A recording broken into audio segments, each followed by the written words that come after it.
In a world dominated by giants like Ford and GM, one man dared to dream small. This is the story of Crosley, the brand that redefined innovation with tiny cars and big ideas.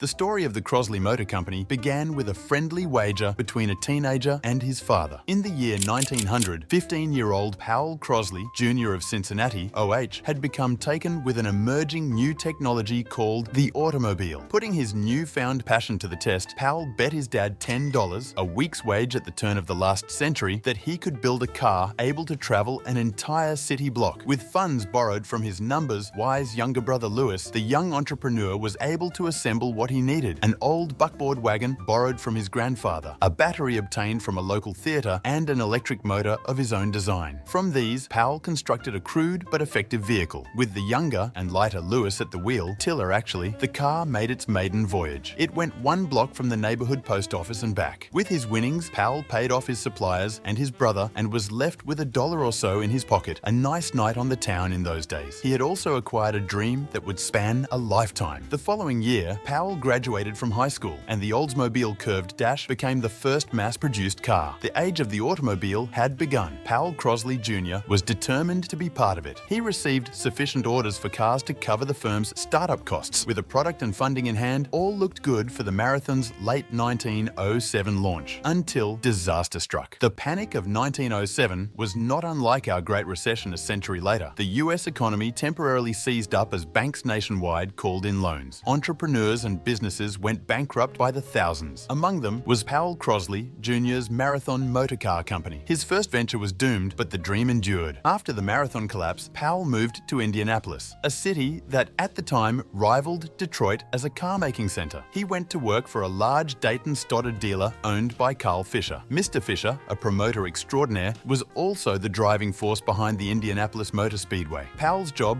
was prepping new Dayton Stoddards, delivering them to customers, and making repairs where necessary. He struck up a friendship with Fisher. The latter's skills as a showman made the Indy 500 a spectacle. They also helped Fisher sell a lot of cars. One of his bolder publicity stunts involved strapping one of his cars to a hot air balloon and flying off, then driving back to Indianapolis 2 hours later to great acclaim. After 3 years learning about sales, promotion, and publicity from Fisher, not to mention soaking up the atmosphere down at the track, Powell moved on to work for the Parry Automobile Company as their promotions manager. Unfortunately, the Parry Pathfinder was a rather ordinary car that failed to catch on. Gwendolyn Aiken, Powell's sweetheart, grew impatient with his adventure. He returned to Cincinnati, married her, and they soon had a daughter and a son. There was another brief foray into car making. The two-seat DeCross sidecar was a bit different in that the driver sat behind the passenger. Just one sidecar was built before funding dried up. With a family now to support, Crosley put cars aside for a while and concentrated onto the relatively more stable field of advertising. As Crosley turned his efforts to ad campaigns, the automobile's impact on the American landscape grew by leaps and bounds. It was now 1916. Nearly 1 million Ford Model Ts were on the road. The transcontinental Lincoln Highway was complete, opening new places for drivers to go in their Fords. Americans were racking up miles exponentially. These ever greater distances began to expose the inadequacies of period tire design. Blowouts were common. One of Crosley's largest advertising clients at the time was Ira Cooper of the Cooper Tire Company. Cooper's primary business was retreads, worn-out tires capped with lightly used treads. Ira had thousands of old tires and treads ready to be given new life. Many of them, however, were too worn out to reuse. Cooper's plan was to convert this growing mountain of useless rubber into a new product called tire liners, a kind of patch between the tire and inner tube that would help guard against punctures. Cooper wanted Powell Crosley to develop and promote this new business. Crosley called this tire inside a tire the Insyde tire. He set up a system of franchise dealers to handle sales, which he vigorously promoted. Insyde tires were an instant hit. The success led Crosley to convince Cooper to form the American Automobile Accessory Company, one of the first mass aftermarket accessories makers. Before long, Crosley had bought out Cooper and then brought in his very first partner in the automobile business, his brother Lewis. Powell dreamed up a seemingly endless array of new gadgets for folks to improve and personalize their now million-plus Model Ts. As patriotic fervor rose in the build-up to First World War, Powell came up with a flag holder that clamped to radiator caps so that Americans could proudly display Old Glory. They sold, as Powell recalled, like cool drink in an arid desert. By 1919, Crosley and his younger brother had sold more than $1 million worth of products, and the Crosleys were looking to expand into new businesses beyond automobiles. The first was Phonographs. These devices cost about $100 at a time when the average working man's salary was $12 a week. RCA Victor's patent of the Victrola had recently expired, creating an opportunity. By early 1920, Crosley introduced the Amerinola, a phonograph costing half that of RCA's machines. Sales quickly took off. The following year, a new rage was sweeping the country: radios. Legend has it Crosley, at the request of his son, Powell III, walked into Cincinnati Electronics store to inquire as to the price of a new radio. Upon the news that it cost $130, Crosley left instead with a 25-cent pamphlet called The ABCs of Radio, along with an idea for his next business venture. Called the Harco, it was more radio for less money than anything on the market. Before long, the Crosley Radio Corporation was the largest radio manufacturer in the world. Powell Crosley Jr. became known as the Henry Ford of radio. With the radio came the need for programming. To fill that need, Crosley created WLW and Cincinnati, which for a time was the most powerful radio station in America. When the Cincinnati Reds baseball club threatened to leave town, the civic-minded Crosley bought the team he'd routed for as a boy, keeping them in the city, also adding a valuable source of programming for his radio station. The Crosley brothers used the same strategy that brought such smashing success in radio and phonographs to all their businesses. Powell found products the public wanted, and Lewis found a way to make them both affordable and profitable. For the masses, not the classes, was their company mantra. But Crosley's entry in the refrigerator business was not living up to expectations. While Crosley fridges were cheaper than the completion, they were also smaller and not any better. That all changed in 1933. An inventor walked into Powell's office to pitch an idea: shelves on the inside of the door. It seems strange today that no one had thought of it before, and downright bizarre that the inventor had offered his idea first to GE, Kelvinator and Frigidaire, and all three turned him down. Powell Crosley did not turn him down, and the Shelvador was his next big hit. Throughout his rise to the top, Crosley took on a dozen different industries, dominating several of them. Even the best hitters on his Cincinnati Reds baseball team failed 7 out of 10 times each trip to the plate. Powell, too, had his strikeouts. Forays into cameras, furnaces, and airplanes were all flops. One of the more embarrassing was the Zervac hair-growing device that used vacuum power to suck hair to the surface of barren scalps. It ended up destroying what little hair users already had, but no failure ever came close to threatening the organization. Each time Powell had an idea for a new product, he would go to his brother with 2 questions. What do you think? And how much do we risk before calling it a day? Lewis nearly always answered yes, because he had the utmost trust in his brother's instincts, and then he gave a number. The failures never hurt much because any loss incurred was manageable. 2 decades after Powell Crosley started selling ads from a tiny office, he and his brother became some of America's top industrialists.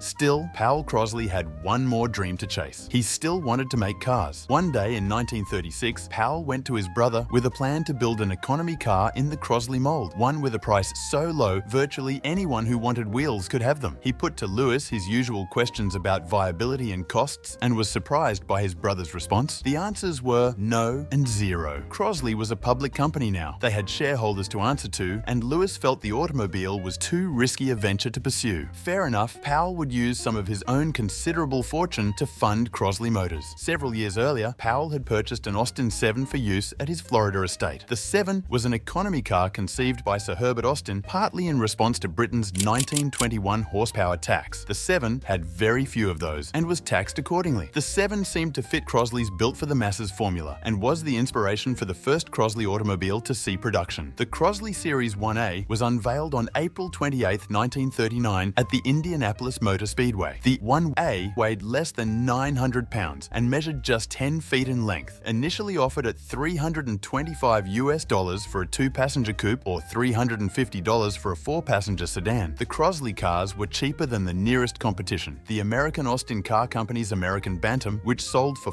$449 to $565. The Bantam was also inspired by the Austin 7. The Crosley car's chassis had an 80-inch wheelbase and used beam axles with leaf springs. Under the hood, a 4-gallon gravity-fed gas tank mounted above the motor made it possible for the car to operate without a fuel pump. The engine was a small, air-cooled Waukesha 2-cylinder boxer, much like that of the Citroën 2CV, and had a fan as an integral part of the flywheel. The engine was connected to a 3-speed transmission that provided power directly via a torque tube to the rear axle, eliminating the need for joints. This arrangement was judged unreliable, and conventional universal joints were fitted starting in 1941. Immediately after the Indy introduction, the little Crosleys were shipped off to the New York World's Fair, where they were promoted as the car of tomorrow for the world of tomorrow. Crosley did not use traditional car dealers to sell his cars. The little one as could be rolled right through the store doors and placed in the showroom next to Shelvador refrigerators and Magnatune radios. Production for 1939 was 2,017 units. However, only 422 cars were built in 1940. The car was updated in 1940. The new A2 offered 2 additional versions, a deluxe sedan and a maple-bodied station wagon. In one of Powell's many promotional events, race car driver Cannonball Baker drove a Crosley A2 cross-country and back on just 130 gallons of fuel. With only 12 HP on tap, it is not known how long the journey took. For 1941, a range of new body-style variations of the 48-inch wide car were introduced to expand the lineup. A station wagon, 2 panel vans, one called the Parkway Delivery, had no front cabin roof, and a pickup truck and covered wagon model that could convert into a truck by means of a removable back seat and detachable soft top over the rear section. Crosley built nearly 2,300 cars in 1941. When the company introduced its first metal-topped model, the Liberty sedan, for 1942, pricing across the model range was $299 to $450. During World War II, the Crosley car became attractive due to gasoline rationing and the car's fuel efficiency, an estimated 50 miles per US gallon, 4.7 litres per 100 kilometres, at speeds of up to 50 miles per hour, 80 kilometres per hour. Crosley was the last company to cease production of civilian vehicles in 1942, after building another 1,000 units that year. When the onset of war ended all automobile production in the United States in 1942, Crosley had produced a total of 5,757 cars. During the pre-war years, the Crosley Company operated manufacturing plants in Camp Washington, Ohio, Richmond, Indiana, and Marion, Indiana. The Crosley factories were converted to wartime production during the war. After that, Crosley's energies turned to war. A few months prior to Pearl Harbor, Lewis Crosley received a call from the Naval Bureau of Ordnance. Crosley Radio had a reputation for the high-quality, low-cost manufacturing. The Navy sought those attributes in the development and production of a top-secret device called the proximity fuse. With conventional aerial artillery, detonation had to be induced one of 3 ways: direct contact, a timer set at launch, or by altimeter. Each required tremendous luck in order to down its target. The proximity fuse employed radio signals to tell the ordnance that it is close to its objective and detonate. Referred to as a force multiplier, it was said to increase artillery accuracy by 8-fold. The proximity fuse played such an important role in the ultimate Allied victory, it is considered by war historians to be the 3rd most significant development of the war after radar and the A-bomb. The company made a variety of products, ranging from proximity fuses, radio transceivers, field kitchens, and quarter-ton trailers, among other items. Powered gun turrets for PT boats and B-24 and B-29 bombers were the company's largest contract. Crosley also produced a number of experimental vehicles during the war for the US government. All of these military prototypes were powered by the 2-cylinder boxer engine that powered the original Crosley automobiles. Crosley had nearly 5,000 of the engines on hand when auto production ceased in 1942 and hoped to put them to use in wartime production of miniature vehicles. Separate from Crosley Industries, little Crosley Motors did its share for the war effort too, building a variety of less mission-critical items. These included a unique engine that was manufactured from inexpensive and readily available copper-brazed sheet metal. The Army, with its love for the acronym, called it the COBRA. They were used in a variety of machines: generators, pumps, refrigeration units, even a small scout airplane called the Mooney Mite. In Navy tests, the engine ran continuously for 1,200 hours without a fault. Once in service, it was proven in combat situations to be extremely reliable.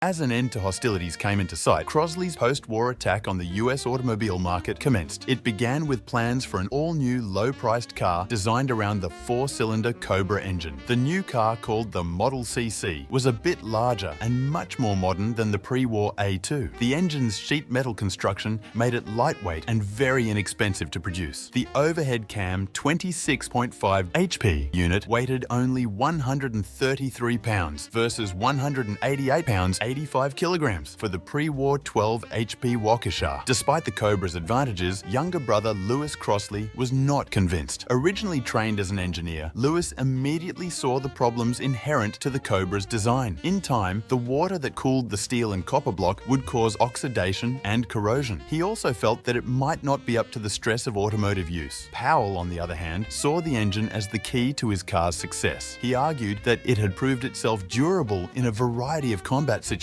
Guess who won the argument? Powell proceeded to go all in on Crosley Motors. He sold his entire business empire to AVCO, a conglomerate that made everything from kitchen ranges to aircraft carriers, electronics, appliances, the WLW radio station, everything but the Cincinnati Reds. He sold it all to concentrate on cars. His reservations noted, the dutiful and now very wealthy Louis Crosley set about finding a way to make Crosley Motors work. With hostilities over, the race was on to restart civilian production. Starved of new cars for nearly 4 years, Americans were ravenous. Manufacturers were keen to respond. However, the bureaucrats at the War Production Board were reluctant to yield control of the supply of steel, rubber, and other key components. Officials worked out a scheme of allocation based on each auto company's pre-war output. Powell Crosley argued that he should receive a much higher allocation because each of his cars contained far less of the rationed materials than other manufacturers. Moreover, they used far less fuel, which was also still rationed. With all the logic and imagination the bureaucratic mind could muster, they turned him down. Thus, Crosley was limited to selling less than 5,000 cars in 1946, when it could have sold many times that number. For the first few years after automobile production resumed, most manufacturers peddled warmed over 1942 models. The Crosley was all new and truly different. The CC was a foot shorter than the Volkswagen Beetle that would storm our shores in a few years, and it was half the size of the typical American car. Despite its diminutive dimensions, the Crosley was a masterpiece of space utilization, easily accommodating a pair of 6-footers in front. The 6'4", Powell Crosley insisted upon this. The CC was not only short, it was narrow. This was so that two Crosleys could ride side by side on a standard rail car, thus reducing shipping costs. And speaking of trains, in the July 1947 issue of Mechanics Illustrated, while giving the car overall praise in its review, it was pointed out that the only comfortable way to do 50 miles per hour, 80 kilometers per hour, in a Crosley was if it was loaded on a fast-moving train. After 4 years of wartime conservation, frugal habits die hard. At a cost of just $888 for a base 2-door sedan and 44 miles per gallon fuel economy, the Crosley Auto was just what many post-war buyers wanted. WPB restrictions were eased in 1947 and Crosley production took off. The company built over 19,000 cars that year, earning a net profit of over $475,000. The following year, it earned over $800,000 on the sale of more than 29,000 Crosleys. 8 in 10 of those 48s were the new all-steel bodied station wagon. Crosley was just the second maker after Willys Overland to forsake wooden construction for wagons. The Crosley was the #1 seller in that category until Plymouth introduced its own steel wagon in 1950. The future looked big for America's smallest car. As I mentioned before, after civilian production resumed in late 1945, buyers were eager for new cars and didn't mind outdated designs as long as the odometer read 000. Manufacturers took advantage of this demand by quickly ramping up production using pre-war tooling. A new trim piece here and there, and voila, a 42 was now a 46, and a 47 and a 48. Such was the great post-war seller's market. All that changed in 1949. Pent-up demand had by then mostly been satiated. Auto sales were returning to where they would normally be. While this normal sales level was the highest in 2 decades, the composition of those sales was changing. The Depression was over. There was no more rationing. Wages were rising, and more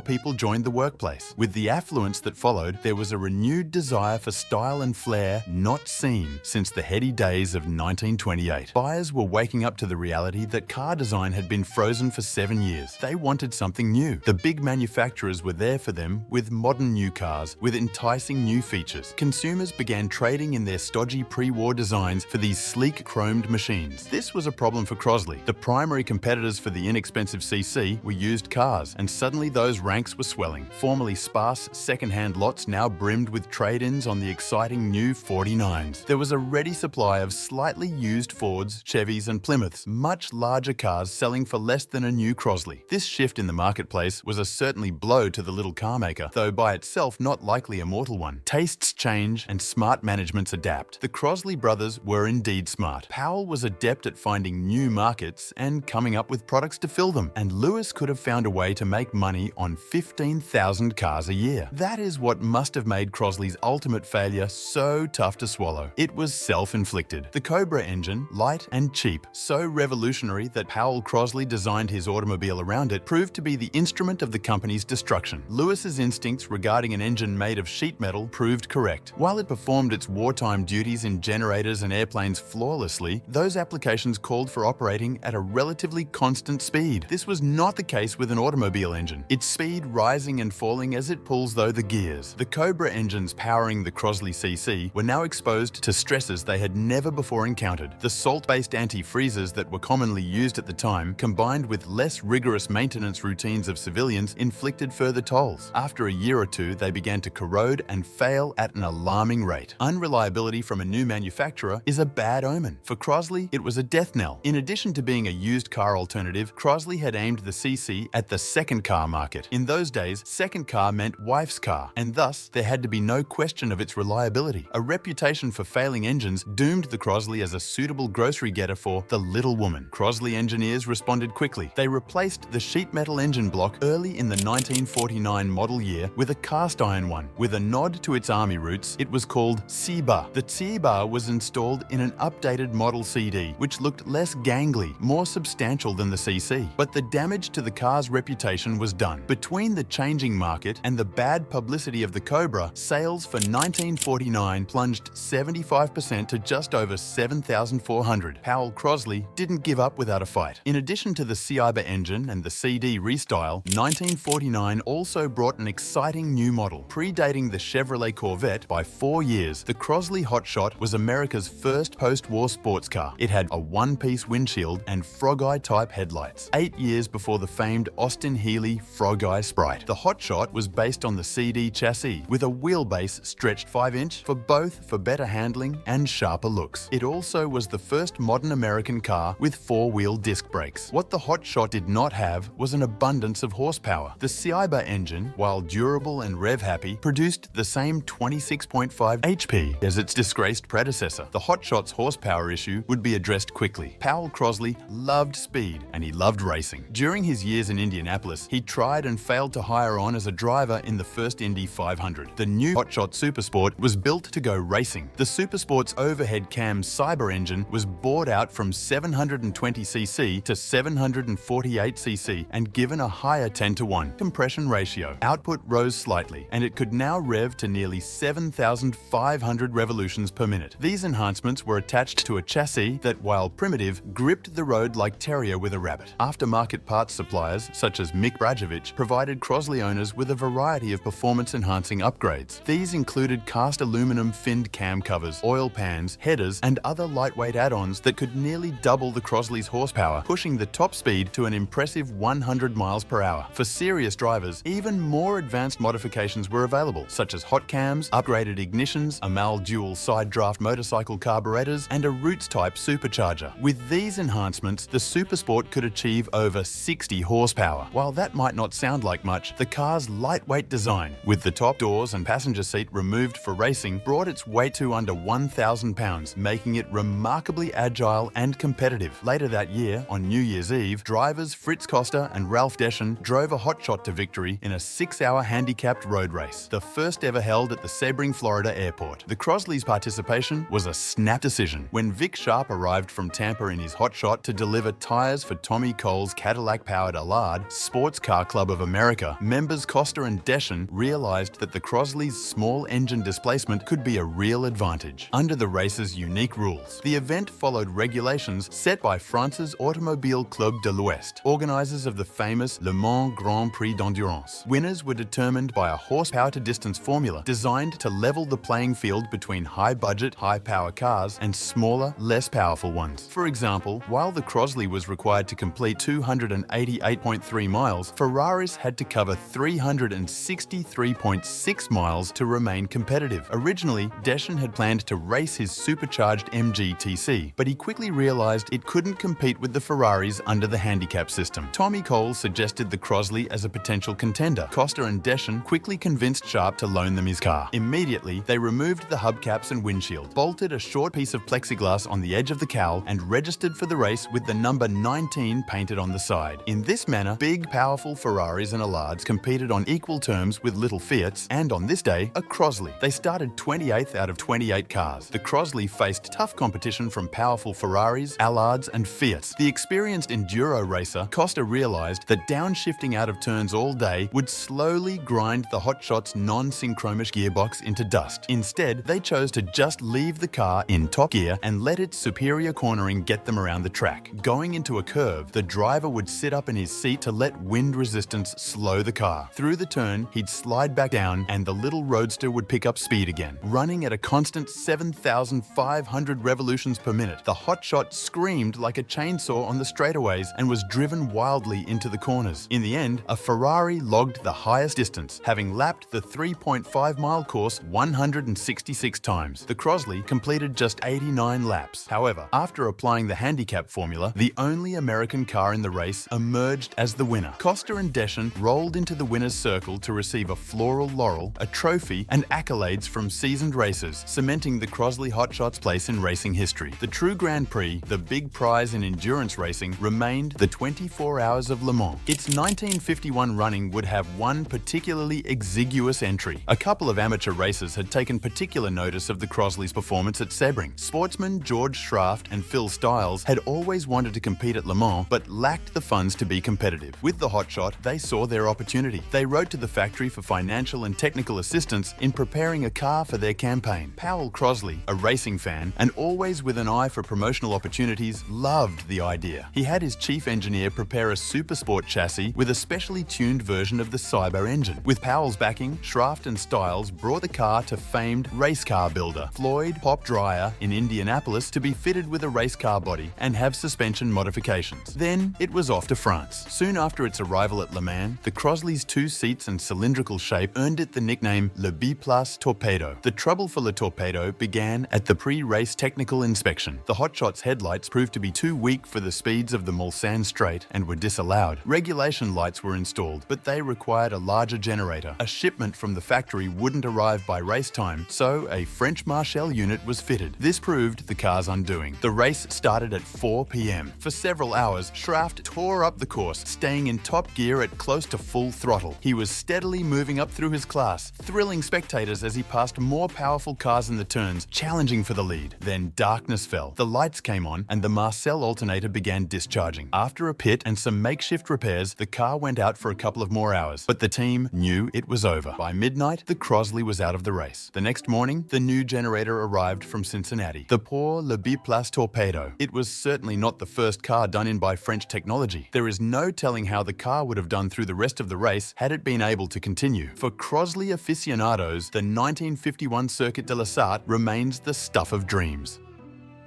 The Hot Shot may have been the fastest Crosley of the new decade, but it wasn't the only one. The Crosley Farmo Road was the ultimate multi-purpose machine, a lightweight, low-cost vehicle that could serve as a tractor for farming, a truck for hauling, a power plant for tasks like sawing, and an economical road vehicle, all rolled into one, and it not much larger or more powerful than a modern riding lawnmower. 600 Farmo Roads found buyers. The excitement of the Hot Shot and the utility of the Farmo Road couldn't make up for the increasing competition from used cars and damage done by the Cobra fiasco. Sales slid to about 6,800 vehicles in 1950 and 6,600 in 1951. Barely 2,000 Crosleys were built in 1952 before production halted for good on July 3rd.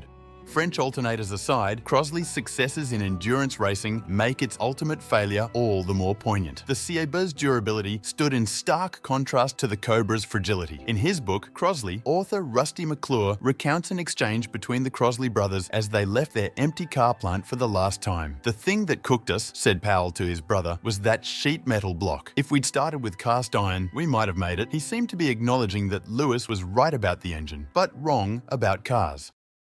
Who's to say how things would have turned out for this little maker of little cars? A few short years after Crosley closed its doors, the market would indeed shift back to frugal cars. It is not insignificant that the first Volkswagens did not enter America in any numbers until 1953, the year after Crosley folded. By 1956, they were selling over 40,000 cars and 400,000 a decade after that. It seems almost heresy to utter this thought, but might the Volkswagen Beetle have never achieved its iconic status in American culture had a thriving Crosley been there to greet it at our shores? History is full of what-ifs, and Crosley's story is a perfect example. It's fascinating to imagine a world where Crosley continued to innovate and compete, perhaps even standing as America's answer to the compact car revolution. Would Crosley have redefined the small car market in the US? Could it have held its own against giants like Volkswagen and Honda? Let me know what you think. What do you imagine Crosley's future might have looked like if it hadn't gone out of business? Drop your thoughts in the comments below. But for now, this is the end of the video. Like, subscribe, and I'll see you in the next one.